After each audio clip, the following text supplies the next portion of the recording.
Maurício Saraiva, uma rodada trepidante, né? O cenário ele foi mudando o tempo inteiro com os jogos paralelos. Um primeiro tempo no Beira-Rio de 0-0, onde ali o Inter estava caindo com um empate. O Inter tinha que ganhar o seu jogo. Depois, à medida que os jogos foram tendo seus gols, o cenário foi mudando. Chegou a ter uma loucura de um momento, que a gente vai falar aqui no programa, onde teve um gol do Botafogo que foi anulado e no mesmo lance virou um pênalti para o Fortaleza e naquele momento era ruim para o Inter o 2-2. Maurício, teu primeiro destaque. Lucianinho, boa noite. Eu quero fazer um gesto, se você me permite, que tem a ver com algo que eu fiz quando saí do Globo Esporte, num determinado dia dessa semana, e foi quinta-feira. O Vaguinha estava discursando sobre o Inter ter tomado o 3-0 de São Paulo e a confiança do Vaguinha. E o gesto que eu quero fazer, se você me permite, é levantar para cumprimentar o Vaguinha. Que isso? Referência. Porque o seu texto é o texto que a direção do Internacional não fez, nem no conteúdo, nem na forma vibrante que o Vaguinha fez. E o Vaguinha ter agido como agiu, obrigou o Internacional a colocar o seu ídolo a falar sexta-feira de noite para os programas de imprensa, incluindo, claro, o Show dos Esportes da Rádio Gaúcho, onde ele foi o mais ouvido. E eu vim aqui hoje para dizer das coisas que nós vamos tratar, mas uma me chamou a atenção, Lucianinho. Quando eu estava saindo do Beira-Rio junto com você e o Diogo, dois colorados tiveram a gentileza de tirar foto comigo e os dois me pediram, Vaguinha, a mesma coisa. Maurício, não deixa de dizer ainda hoje no bate-bola que não é para esquecer 2025. Que o que aconteceu ao longo do ano não pode ser esquecido nem repetido. E eu disse a eles, olha, que bom que vocês estão me dizendo isso, mas eu já faria isso. Porque o terceiro gol do Internacional é a personificação da profunda incompetência com que o Inter gerou o seu futebol. O Ricardo Matias, que é o cara que salva o Inter até essa última rodada, os gols dele salvam o Internacional. É tido como um cara que joga pouco. O passe que ele dá para o Carboneiro, ou ele teve a sorte da sua vida, ou ele não joga pouco. E o Carboneiro, que não sabe que dia é hoje, que não sabe se tomou cartão, o Carboneiro é o cara que em todos os jogos em que o Inter venceu no Beira-Rio, ou ele fez gol, ou ele deu assistência. Sabe onde é que estavam os dois? No banco. Antes, ainda com Dias, no banco. E hoje o terceiro gol, o gol da segurança, é desses dois jogadores que eu imagino, se o Carboneiro for contratado, vão ser parte do começo de uma revisão profunda que o Inter precisa fazer no seu elenco a partir de 2026. E essa é a nossa enquete, Maurício. O Inter deve fazer mudanças drásticas em 2026? Sim, não, apenas no futebol, no departamento de futebol, no caso, ou apenas no elenco. Você vota, participa. Diogo Oliveira, teu primeiro destaque. Tudo bom, Lucianinho? De uma super rodada, Diogo. Eu quero me somar ao Maurício aqui, porque a gente estava depois do jogo com o São Paulo, elogio ao Vaguinha, porque o Vaguinha cumpriu uma função institucional e o Vaguinha, antes de ser um jornalista identificado, ele foi um baita repórter, né? Ele conseguia sentir esse filtro. Eu acho que talvez assim, a entrevista do D'Alessandro na sexta-feira, eu acho que teve um pouco a ver com isso. A gente discutiu ali no programa, né, Maurício, o Vaguinha não aceitava a palavra milagre. Né?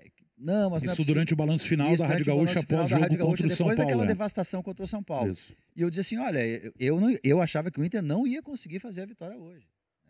Não entendia não, porque eu via o que eu colhi ali de resultados de campo, de observações de campo, era de uma devastação, era um time que não conseguia reagir. Né? E aí eu acho que a gente tem que tocar num ponto que é super importante. Assim, eu acho que essa é a lição que fica desse não rebaixamento do Inter. Que é esse lado mental do Abel, que é o grande personagem, ele pode fazer o que ele quiser no Inter. Né? Se ele pedir para ser presidente do Inter, o Alessandro Barcelos tem que renunciar, inclusive, para ele ser presidente do Inter, pelo que ele conseguiu. É de como, se tu conseguir tocar no coração das pessoas e na cabeça das pessoas, tu consegue mudar o ambiente, consegue fazê-las serem mais confiantes. Porque quando a gente fala disso do Abel, fica parecendo assim, mas ele não entende nada da parte tática, ele é só um cara que consegue assim, juntar as pessoas.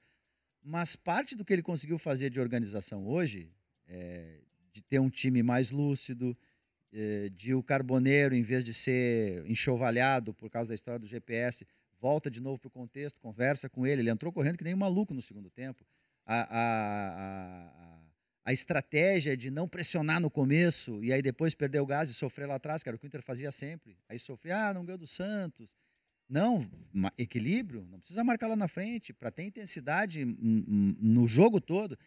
Esse tipo de estratégia, que tem a ver com a parte tática também, né, do Alan Rodrigues no começo, para suportar o Bernabé, tirou um zagueiro. Esse tipo de conduta, ela só existe se ele consegue fazer as pessoas acreditarem.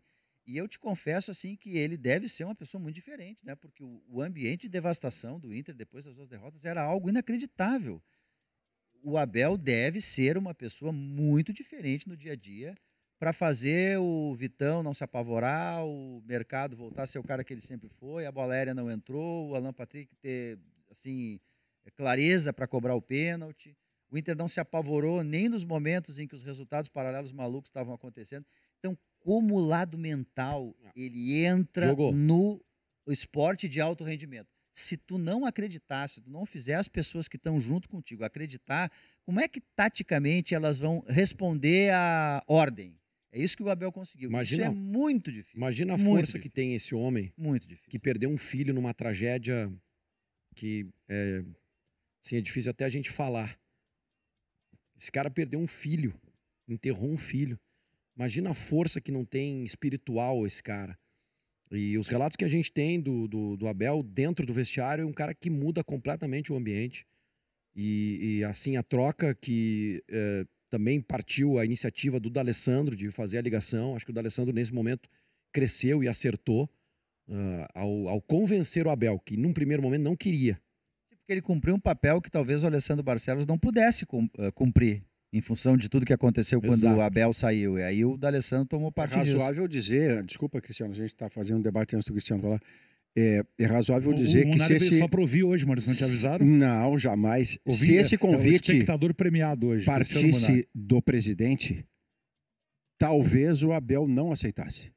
O fato de ter partido de um comandado seu, com quem ele foi campeão, com quem teve um trato de confiança, isso pode ter sido decisivo para o Abel aceitar a empreitada. Cristiano Munari, seja bem-vindo ao Bate-Bola. Tua primeira apreciação aqui, Munari. Boa noite, Lucianinho. Já votando aqui na enquete, tá? O meu sim para mudança drástica em tudo. Em tudo. O único personagem do Inter que merece elogio hoje é o Abel Braga, que estava aposentado. Como ele disse, ele estava fazendo um churrasco com os amigos para ver a final da Libertadores. Quando o D'Alessandro ligou para ele, para convidar para treinar o Inter nesses últimos 2 jogos, ele veio. Mas mesmo o D'Alessandro que ligou para ele, é o D'Alessandro que lá atrás bancou o Ramon Dias, que não deu certo. Que bancou o Alan Benítez, o lateral, que não deu certo. Que fez a gestão de grupo que não funcionou, porque as informações não mudou nada, tá? As informações que a gente deu durante a semana, de um elenco rachado, de problemas entre os jogadores, continua. Então, esse papel o D'Alessandro não fez. Então, D'Alessandro, Bisol, presidente, Mazuco, que montou esse elenco aí, eu acho que não tem que ficar ninguém. Jogadores, nenhum deles também, eles fizeram parte de uma campanha do Inter, 16º colocado, com 44 pontos. Que é menos do que aquilo que, né, Maurício, a gente sempre falou, dos 45. O 45 é garantia. Até quem não sabe de matemática imaginava isso. O 44 só deu porque o Ceará perdeu, porque o Inter não foi rebaixado, mas a campanha foi de rebaixamento. Exatamente. Então, assim, não tem jogador que sai herói. Mesmo os dois, para mim, que foram os 2 melhores hoje, Vitão e Mercado, eles formaram uma zaga que sofreu 57 gols no campeonato. E que vinha de tomar 3 do São Paulo e 5 do Vasco. Não querendo defender o Mercado, mas o Mercado jogou bem menos, né, no campeonato. Porque ele pegou a reta final só. Mas estava nesses jogos aí que tomou goleada. Tava. Então, assim, só se salva dessa noite, desse domingo do Inter, o Abel. O personagem Abel, que veio na ruim, que salvou. Agora, no mais, ninguém tem que sair dando resposta. Vocês falaram. Sim, a gente falou, a gente estava certo. O Inter termina o Brasileirão em 16º com 44 pontos. Para mim, do trabalho tem que zerar tudo pro ano que vem. E o ano que vem é 28 de janeiro que já começa o Brasileirão, né? Pouco tempo para reformular esse evento.